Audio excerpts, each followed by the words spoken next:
he's in the cockpit of the car driving Craig Lowndes crazy, but he's made a magnificent contribution to the performance of the car. Roland Dane's already saying we'd like to have him back.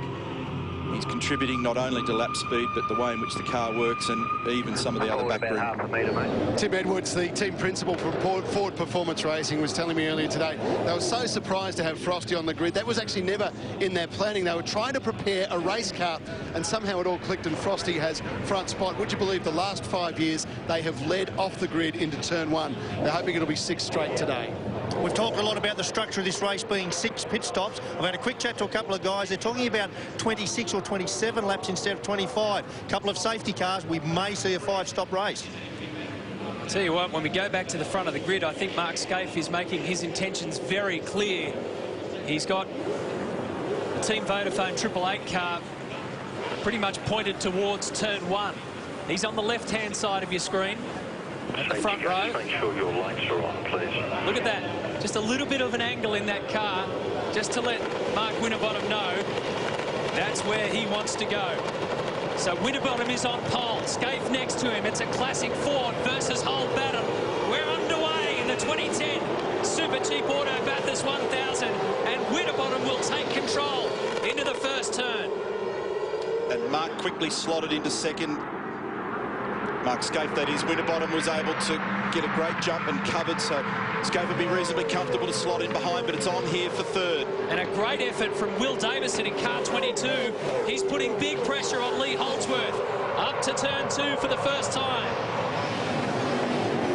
He'll have to yield when you're on the outside at 2 on cold tyres, which he does. Drops into 4th. Then Whincup.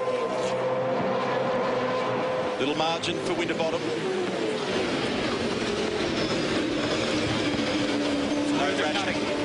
No rash moves early on.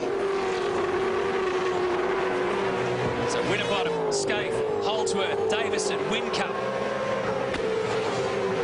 Cam McConville's gone backwards in the field.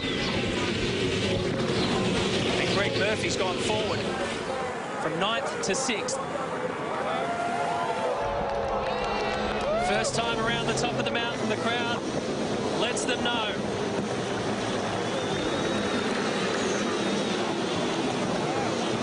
Down they come. Conville's back in the midfield, so when he dropped the clutch, he must have got swamped.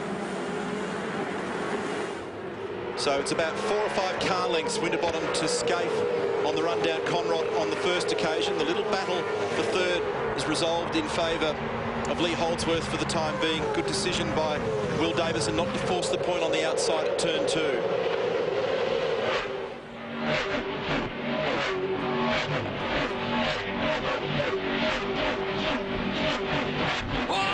That was Bargwanna.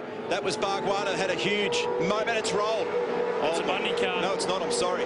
Oh, my goodness. One of the Bundaberg Red Racers has gone over. And that is an almighty crash. Yeah, so apologies. I've called that wrong. But that's going to bring out the safety car, and that was a shocker. Can't work out which one it is. It's 24.